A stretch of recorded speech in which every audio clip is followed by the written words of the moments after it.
কেকের ফিনিশিং নিয়ে দারুণ একটা টিপস শেয়ার করব আজকে আপনাদের সাথে। প্রথমেই বলে রাখি, আমিও কিন্তু অত একটা পারফেক্ট ফিনিশিং আনতে পারি না, তবুও চেষ্টা করি যতটুকু পারি আপনাদের সাথে শেয়ার করার জন্য।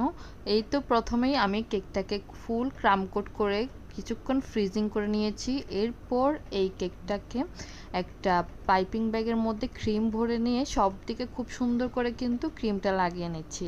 এইভাবে করে যদি ক্রিম লাগিয়ে নেন, আপনার কাজটা কিন্তু অনেক বেশি ইজি হয়ে যাবে। আর অনেক কোনো দিকে ক্রিম বেশি পড়েছে, কোনো দিকে কম পড়েছে এমনটা কিন্তু হবে না, সব দিকে সমানভাবে ক্রিমটা লাগানো যাবে। তাই আপনারা চেষ্টা করবেন একটা পাইপিং ব্যাগে করেই ক্রিমটা লাগানোর।